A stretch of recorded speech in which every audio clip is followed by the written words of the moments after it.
I really enjoyed Giselle's presentation. And the one thing that I picked up from that is gone are the days of the Godzina. The Godzina complex is going to dust because we need to think of design as a participative and co-design kind of process. So that's one thing I picked up. And I also liked what the Premier said earlier on about design being about solving problems with ingenuity and with vision. And I'd like to add also with courage. So there are many people here. I can't say hello to everyone. I see Ezio, I see Pradyumna, Carlos, who was the president of ICSID at the time, that they had a very special focus on Africa. So I'm sure this is a very special moment for him as well. Adrienne, my mentor, Richard, director of the World Design Capital. I'll just stop there because otherwise I won't get to my presentation. But I'm very grateful to be in this audience. Africa is a big place. I mean, everyone who lives on the continent knows that. You know how long it takes to get from one corner of the planet to the other. And what I've done is I've picked on the Adinkra symbols from Western Africa, which are very popular, particularly in Ghana. And there's quite a number of Ghanaians. There's Ralitza, there's Eric, there's Prosper, and a number of others that are in the audience that are very familiar and have grown up with this very rich system of symbols. But what's good about the Adinkra symbols is actually wisdom condensed and encapsulated in a very interesting visual mode. And I find them very, very economical tools just to express very big ideas, but in a very succinct and very elegant way.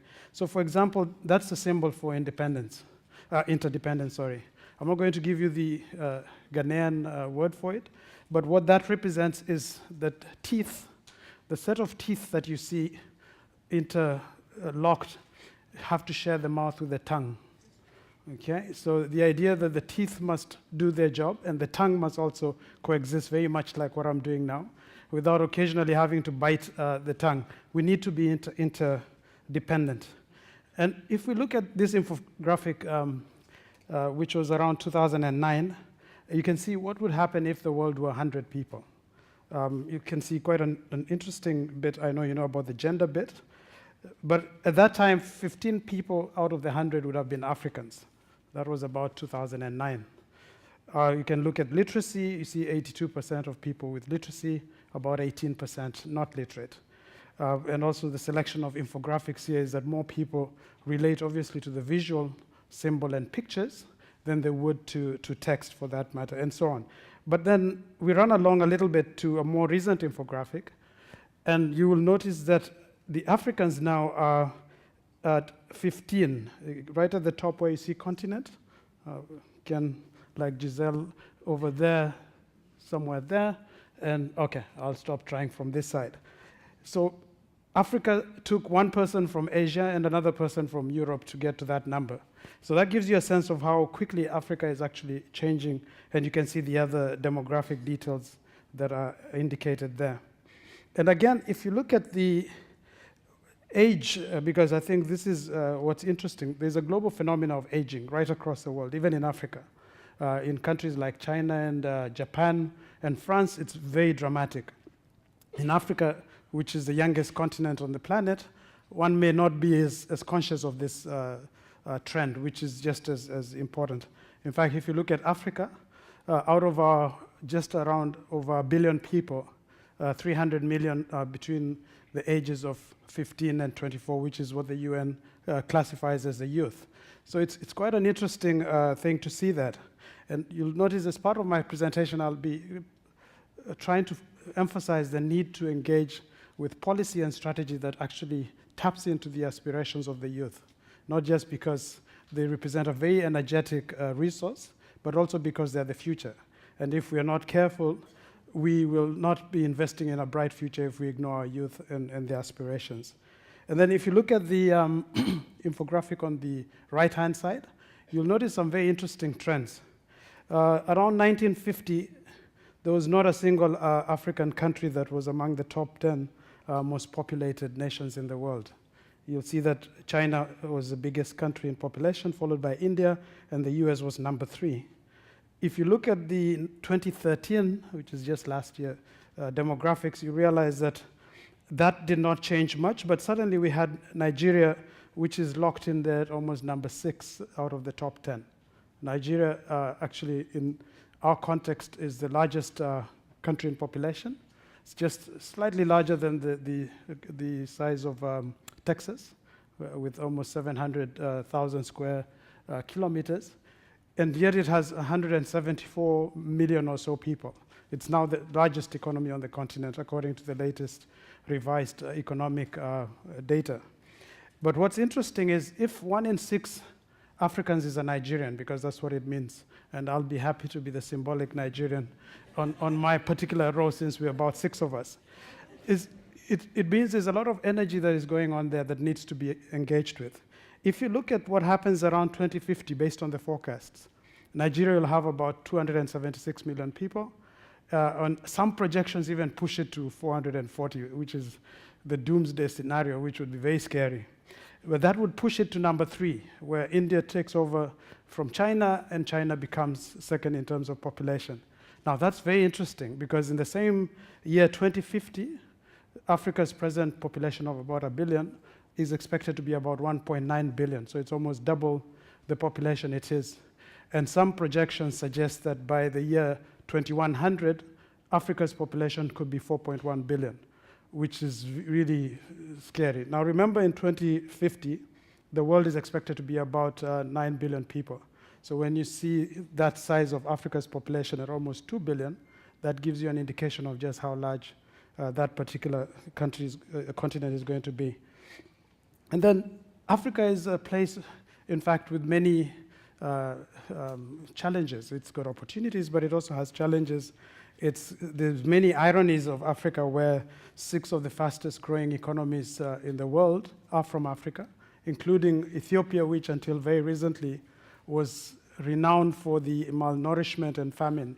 Now, ironically and poetically so, Ethiopia's population growth, it puts it as the second largest country in Africa at present, okay? But what's interesting is its growth in terms of economy is actually driven by agriculture, of all the kind of economies you'd expect. That's just one thing. But if you look at Africa's population, because again, Africans are, among other things, are known for their high fertility rates. They say that about each woman in Africa has about 6 children. We hope that that goes down. We still love large families. I'm the first of a family of 12, just to give you a bit of context. But I've learned my lessons. I have only 2 children. So just to look at all these statistics in context, looking at what the internet is going to do in terms of unlocking the continent. All those bright areas, if you see the white areas, that's where there's really high internet penetration. And then where there's red, there's few people, but still with very good internet access. And the blue area, which unfortunately, except for Southern Africa and a bit of Nigeria and a bit of Northern Africa around Algeria, Morocco, and so on, is actually quite blue, and many other parts are completely dark. So we need to start to envisage, despite the fact that Africa has the fastest growing mobile telephony industry in the world, we still need to see that there's a lot that needs to be unlocked. Then in terms of access to energy, last year there was a very interesting project that was launched. In fact, this year again it was mobilized again when President Obama of the US led what is known as the Power Africa Initiative. So hopefully this will start to redress issues. But at the same time, we don't want to also just go into the old inefficient grid systems. We need to start to think of how Africa can look at distributed energy, renewable energy, which is abundant on this continent. In fact, just for a fact, the Congo River has enough water in terms of its volume to electrify the whole of Africa, just from the water it has alone. But the place is quite impenetrable, so the challenge is how to access those areas. So if you look at the populations that don't have energy, for example, the dark colors in those bands, you can see where Africa sits. You can see sub-Saharan Africa, West Africa, and North Africa right at the bottom. So those give you a sense in which we need to see design policy and design strategies unlocking areas way beyond just the traditional disciplines of design, which is about making and creating objects and systems and services. I think something has frozen. Okay. So the symbol for leadership or charisma means that we need to look at Africa in its true form. This is actually how Africa looks with its 54 countries and some 62 territories, including those that are within the greater geographic region. We have South Sudan, which unfortunately is going through some challenge, but is the newest country in the world, having come into being in July 2011. And if you look at the Mercator projection, which is what we usually see, you can see Africa doesn't usually get the kind of the benefit of the scale. It's very efficient in terms of cartographic representation, but I just want to remind us that sometimes in the process of trying to simplify and economize on ideas, we may lose the sense of scale. So the true size of Africa is something much more daunting, and I'm hoping you can start to see how Africa actually subsumes so many of these other large countries that we're accustomed to. For example, the whole of the US fits nicely into West Africa. China goes into most of Central and Southern Africa. India, East Africa, and in fact, India has a long tradition of relationships with Eastern Africa already. So, and Pradyumna, I know, has already spoken a bit of Gujarati in Nairobi, and Shwini will be doing some Hindi as well soon.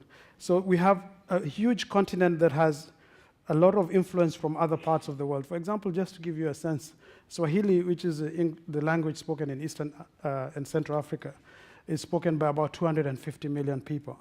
And it's got about 70% of Swahili is based on the local Bantu languages, 20% is Arabic, and 10% comes from English, Portuguese, German, Hindi, Chinese, and a couple of other languages. So for example, the word for school in Swahili is shule, which we got from the Germans. The word for money is pesa, which we got from the Portuguese. And the word for world is dunia, which we got from Hindi, and so on and so forth. Now, we're in Cape Town. Cape Town, in my view, is another very interesting nexus. It's where Asia meets Europe in Africa. So if you think about Africa in terms of a place that multiple cultures constantly interact, and then you see that solutions that start to speak to Africa could actually potentially inform solutions much further afield. So just quickly look at some of the languages. I spoke about Swahili just now.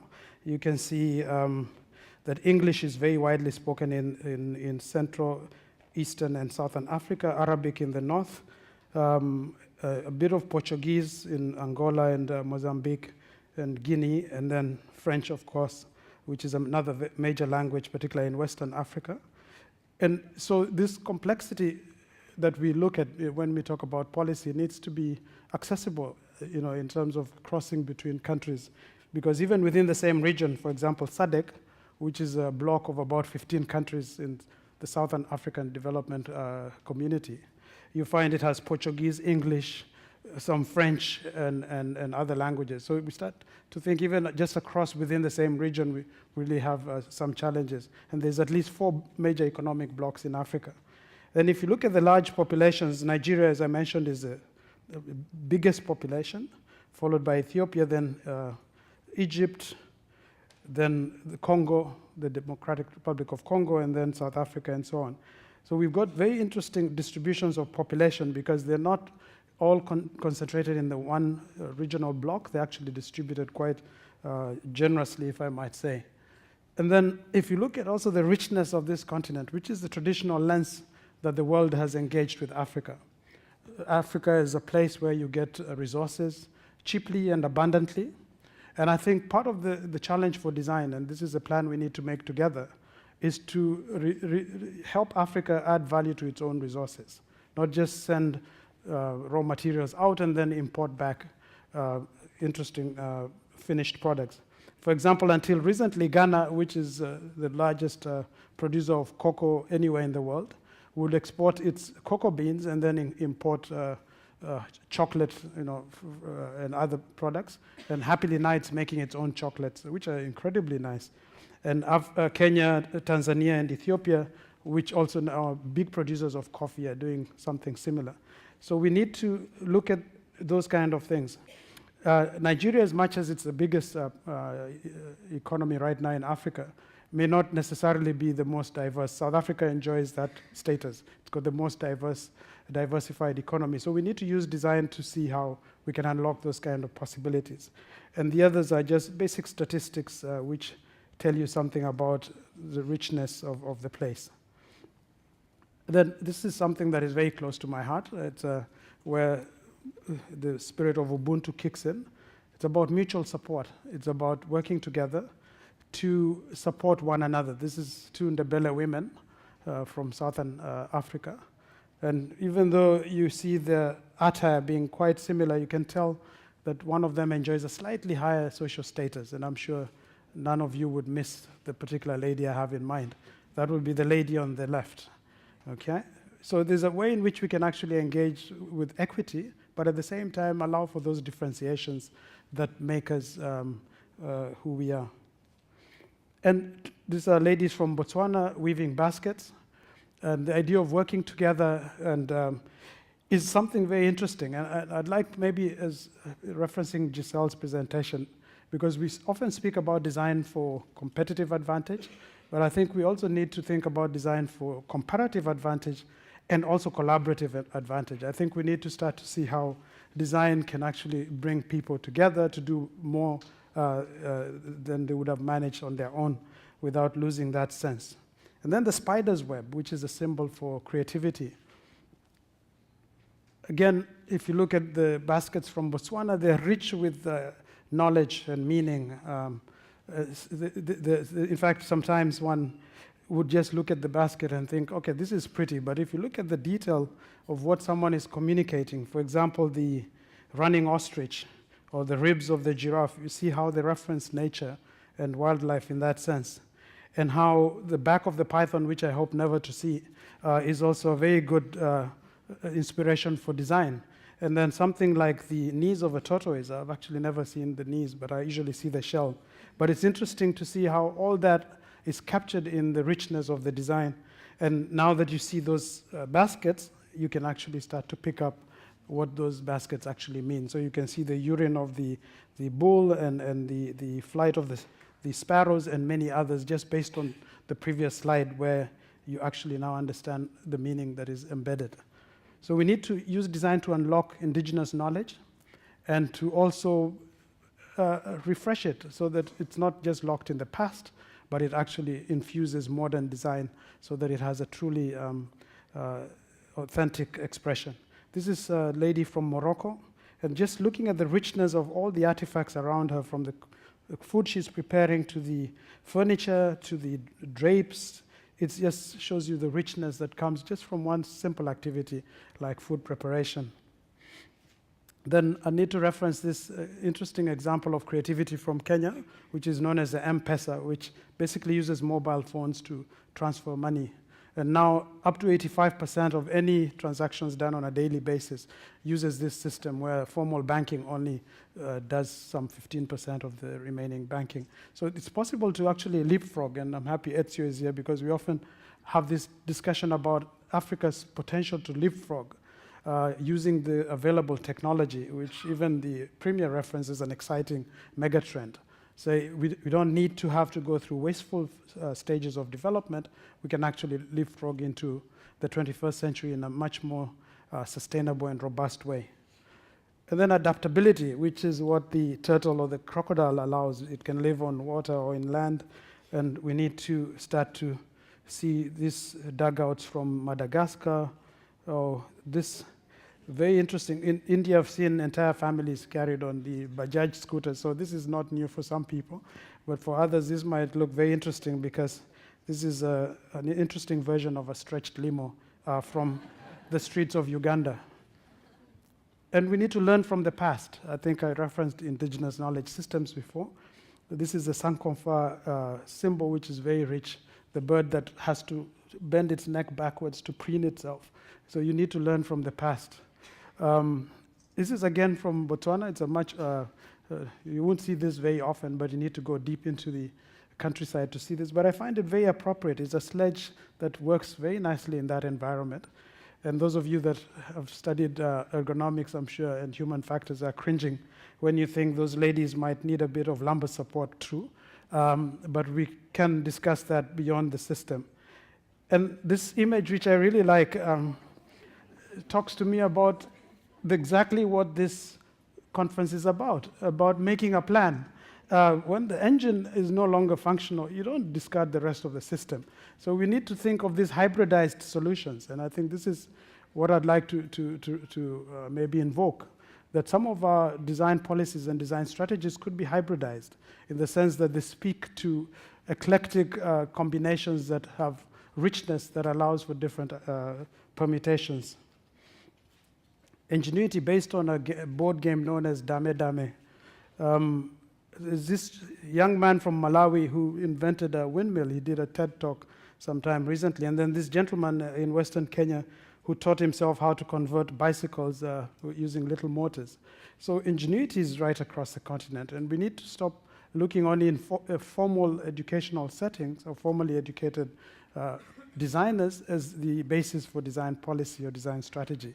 We need to acknowledge that there's so much more happening beyond the formal space that needs to also get recognition and support.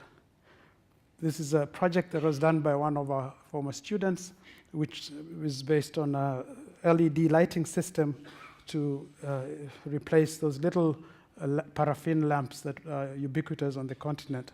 And this was being tested in Rwanda. And Barry Whitmill, who was behind this project, then evolved a system of how you can couple them in a modular way, and essentially also how you can use it to generate power, including using seesaws and so on, and solar energy and other systems. And then sustainability. We need to, this is the imperative of our age. We need to think about how design policy and design strategies can actually promote and support the idea of sustainability, not just from the environmental point of view, but social sustainability. And from what I understand through my many conversations with Ezio and others in that Design for Social Innovation and Sustainability movement, is we need to look at sustainability as the means towards social equity and cohesion. So we need to look at people and look at solutions that enhance social equity. We live in a place where we know that that's not the reality, but we could desire better.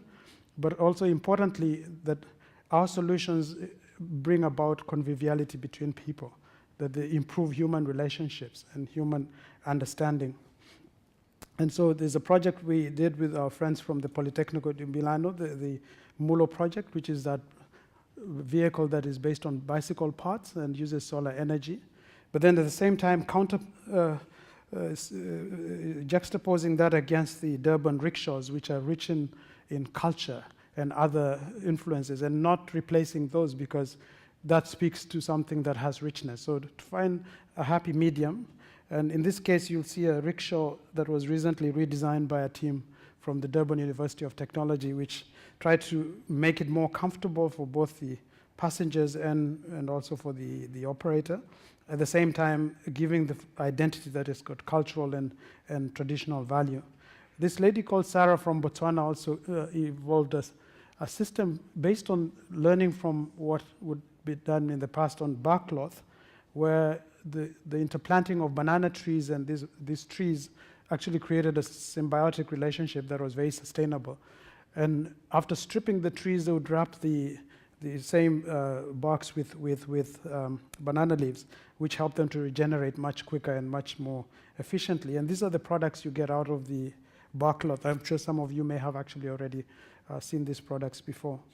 And then quality, and I think this is something we need to see design policy to help people to actually raise the benchmark constantly. Because I think globally now you can come up with the most interesting design, but if it's clunky and it's of a crude nature, people will say that's very interesting from a conceptual point of view, but I don't want anything like that in my house or associated with me. So these are fabrics from Ghana, the richness of which is amazing, including the kente cloth, which you can see through, which has traditional meaning and basis. And I find this, as much as it might look macabre for some of you, these are fantasy coffins, again, from Ghana. Yes, cradle to cradle and cradle to grave. I think we need to think about design in a much more versatile way. This quality for me shows that there's an attempt to connect the coffin with the life of the person who we're celebrating. So death is not actually the end, it's the beginning of another cycle. And each of those coffins, if you see the top left-hand corner, if you're partial to Coke, I'm sure that those who love Pepsi are not going to like this, then that might be your coffin. If you're a frequent flyer like some people, that could be customized. So if you're not keen on KLM and the etc. And the cocoa bean, again, we talked about Ghana's cocoa farming. And if you're a powerful chief or politician, you might get one of these coffins. And you see a Mercedes-Benz in the background, which would be for someone who's possibly wealthy and has access to that kind of lifestyle. So to me, this speaks to quality, and not just quality in terms of the final product, but quality of life. Not just from the time that you're being sent off, but even before that, so that we advance quality of life for people through our design policies and strategies. This is Loyanda's project, which was a 10 by 10 project co-sponsored by the Design Indaba, which used sandbag housing construction just down near Guguletu.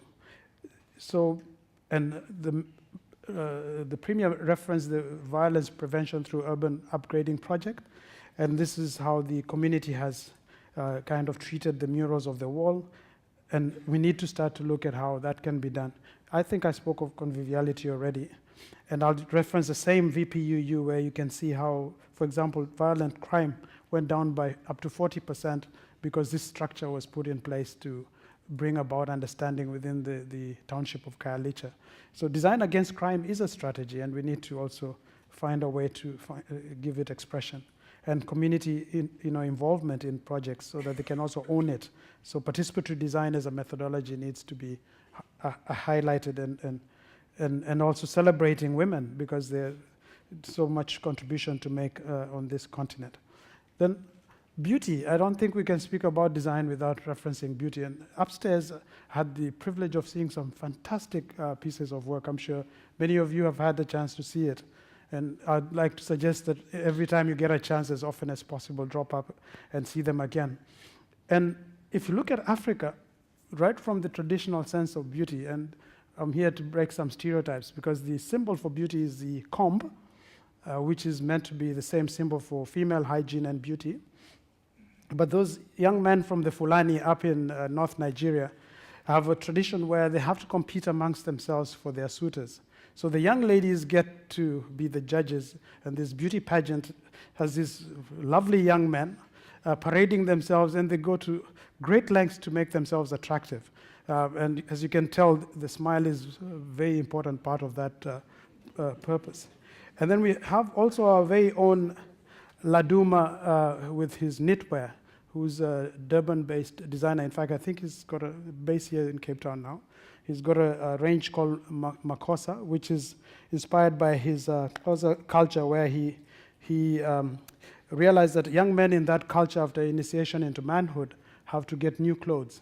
Not just the emperor who needs new clothes. The young men need new clothes, and he referenced his culture to come up with a very exciting and colorful knitwear range, which is now gone quite popular globally. And then taken two cultures from Namibia just to give that sense of diversity within which design happens in the same setting. You'll see the Vimba people on the left side and the top, a young girl there and the lady, as well as the Herero women. Both of them are cultures that interact a lot with cattle as they are livestock. One uses the ghee from the livestock to engage and make intricate designs into their hair, while the other interpret the same because they had encounters with the German missionaries in the first early days, and they got fabrics through that interaction. But you can see from the headdress that they're referencing a certain animal, right? Everyone can tell which animal that is? Yeah? Andrea, you're right. Yeah, it's cattle. So you can see they reference that in their attires just to bring that sense of beauty closer home. And then Ron Eglash, if you haven't seen his TED Talk, he's got a TED Talk, I think it was launched in June 2007. It's called The Fractals at the Heart of African Design. So fractal geometry is something that is at the heart of African design, which is often not appreciated fully. It's in the design of the homesteads, from the way it replicates the constellations in the stars. It's very interesting. And this is hairstyles that are inspired by fractals from the Congo. And I'd like to just encourage you to just take your time, Google those and check them out. Very interesting to see how that is done. So you can see the geometry done, and Ron Eglash is a mathematician. So you see the mathematics of the actual hairstyle and then the way in which it's expressed in actual design in a very tactile way. Democracy, that's a symbol of two crocodiles, actually known as Siamese crocodiles, because they have different mouths and legs, but they share the same stomach. And democracy reminds us that we might have different functions and roles in society, but we share a common destiny. And so that stomach that we all share means that even though we do different things and play different roles, we need to remember that our destinies are intertwined. So we look at how Sub-Saharan Africa is rising. I mean, we can see that, but also counter it against the other challenges that I mentioned earlier. I mentioned, for example, the quality of life, which you can see in terms of the regions. You can tell that in the North Maghreb region, the quality of life is much higher than many parts of Sub-Saharan Africa, and so on and so forth. And then also the role of women. I think women and youth as a special focus of unlocking potential on this continent needs to be dealt with. So as much as policy is going to be generic, I think we also need to look at how that can be done. We also need to realize that as much as development is linked to many other indices, unfortunately it's also linked to CO2 emissions, and we need to address environmental issues in our thinking. We also look at happiness, which is very controversial. I'm sure many people will look at this and start saying, how does Africa fare with in terms of other parts of the world? And if you look in terms of the happiness index, you'll see that Angola is meant to be quite happy, but if you look at other indices, it's quite an authoritarian kind of system. So one starts to wonder how you can get this balanced. And then I talked about the population distribution, but the reason this is there is because I wanted to remind us that as much as we have challenges in one part of Africa that look unique, there are many challenges that are similar. So for example, if you look at the previous slide, this is about population, and this one tells you about slum populations. So it's populations, but now in slums. You'll notice that South Africa right at the bottom, which has highly publicized challenges, actually is not doing as badly as we might be thinking. I'm not saying that we're off the hook, no, by no means. But if you look at a place like Sierra Leone, right, where you see the gray dot of Liberia, because they didn't have the data, you'll find Sierra Leone is just above that. This is the region where Ebola is really hitting hard. And you can see the densities of populations in slums could be one of the reasons why these things are happening. With almost 95% of the population living in slums in the cities, that tells you we have a challenge. Lorraine here, I know, is working in some slums in Nkanini out in Stellenbosch. And this is one of the challenges for Africa, to prioritize and look at how we can improve this. And then to look at transformation. This is an infographic of, which is a mixed bouquet, because you've got good things and bad things, like 80 successful military coups. I don't think anyone wants to brag about that. But right next to it, we'd be very happy to say we have 53 million cell phone users. 31% of secondary school enrollment. What happens to the other 69%? We have challenges there. 36% live on less than $1 a day, et cetera, et cetera. So we do have to look at design as something that is really versatile in terms of responding to this. And then also to see what's going to be happening in the next couple of years. You can see the first circle is actually the current population. at 2010, and then 2025, you can see how big some of those places will be. If you look at what's happening in Lagos, it's going to be almost 16 million people living in that city, while in Cairo, which is going to have just over 13 million and so on. And then the middle class, you can see the rising middle class, and design usually focuses on the middle class as a category that drives design, both in terms of consumption and also renewal of design thinking. But then at the same time, look at solutions like Stephen Lamb has been working with the idea of making shacks more hospitable, even as an interim measure. I think Will Spencer said that all progress is incremental. And we need sometimes to look at this in context and not just say everyone's going to suddenly get to the same level of standard of living, but to put in stages and phases ways in which we can actually realize that. And then just to put it in context, you can see why GPS is necessary in this country. Just in case you were wondering where the road signs end up, they actually become very interesting structures. But what I like is if you notice the little pit latrine at the bottom, it does actually reference the direction that things should be going. Yeah. And then emancipation. I'm not a big fan of the word empowerment, because I think empowerment suggests that someone has power and is willing to relinquish just a little bit of it. I think emancipation is a lot more radical and more open, because it means we can negotiate power because it's open. And I'm bigger on that idea.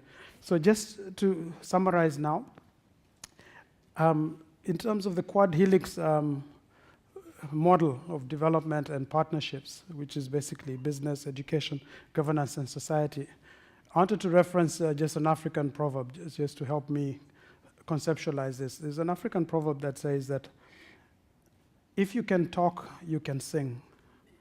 And if you can walk, you can dance. Okay? Now, it's very simple in the way it says, if I can talk, I can sing. If I can walk, I can dance. But it supposes that the same potential to dance exists in the potential to walk, and the potential for singing resides in the potential to talk. But I think there's a catalyst that needs to happen between the point of talking to singing and the point of walking to dancing. And I think this is, I'd like to just put that in context and speak to that. I think that design policy, if I was to call design policy the singing, I think, if I was to say design policy is the dance, that design policy needs to energize what's already happening, okay? If I look at design strategy, on the other hand, as the singing, I think design strategy needs to amplify what is happening. So we need to amplify the song, and we need to energize the dance. And I think this is just to contextualize what I wanted to say quickly. And as I run down towards my summary, I think there's a couple of ideas that I'd like just to conclude with. One is, I think, design policy and design strategy. I use the two interchangeably. So if you see design policy, I refer to both because I think they're both important. We need the two. To celebrate and elaborate on what design is doing already. And I feel, and the CCDI, which is the Cape Craft and Design Institute, is doing an excellent job in this city to bring an understanding of how craft and design can better work together. And I think in Africa, there's a lot of craft which is ignored. And I think the NID in India has, for a very long time, been a champion of bringing craft and design into the same space. We need to reference craft as a way to unlock design potential. I think that's one way I would look at it. So as a logical extension and basis for design discourse, I think we need to acknowledge that. In terms of collaboration, and I mentioned earlier on, not merely competition, I think there's mechanisms for regional exchange need to be unlocked. We've got possibilities. I think we talked about the challenges in language, logistics, the massive scale of this continent, but we need to find ways to, whether it's using digital platforms like the network that through Adrienne's leadership we started in 1999 called the Network of Africa Designers, which has membership in at least 12 countries now. We need to find ways to engage and collaborate much more robustly. Then in terms of differentiation and participation, we need to look at design disciplines, because the truth of the matter, and from ICSID's point of view, this is a conversation we're often having, of how design is constantly expanding and evolving, and how design policy needs to embrace this inter, multi, cross, and now transdisciplinary way in which things are happening. And then in terms of education, we still have to do so much to educate people about design. We can't take it for granted. And I think part of what I really love about the World Design Capital, it has actually brought about this space in which now we can actually discuss what design really means. Is design what we thought it meant for serving the 10%? Or is it something that we can expand to include the 90%? And my view is that it's not the 10 or the 90, it's actually both. We need both. We need the 10% to catalyze high-end innovation and reward designers for their efforts, but at the same time, the 90% reminds us that we're human and that our humanity is inextricably linked to theirs as well. And then in terms of promotion and capacitation, we need to look at how design policy and design strategy can do that, so that institutions, particularly those that are involved in promotional activities, can actually be strengthened. And then obviously protection and regulation. A lot of designers are exploited. It's a fact. In fact, in my knowledge, Kenya has a design policy in the making. It's actually sitting as a bill waiting for parliamentary support and therefore adoption. Well, the Western Cape has a strategy, so there are not that many on the continent to reference. So we need to find ways in which we can protect designers. In Kenya, I think for a very long time, one of the challenges was something that Giselle mentioned earlier. Design was seen as a quasi-profession. It was not seen as a full profession like engineering or architecture. And many times designers were treated as quasi-professionals, whereas they had university degrees, in this case, graduate degrees, but not recognized even so. And then, so the recognition, which I think happens, and the protection, the recognition, and using design to transform the way in which things are, the wicked problems that are constantly around us, and I think Africa is rich in that. In fact, one of the debates I usually have is, if necessity is the mother of invention, why is Africa not a superpower in innovation? And I'd like just to end with one thought. Ben Okri says that there are three Africas. The one I see every day, the one they write about, those beyond our waters, and the real magical Africa we don't see unfolding through all the difficulties of our time, like a quiet miracle. And I'd like to say, as much as there are those three Africas, maybe we can design a different Africa that is a combination of all those things and makes it a richer place for everyone by making a plan through design strategy and policy that speaks to our needs. Thank you very much.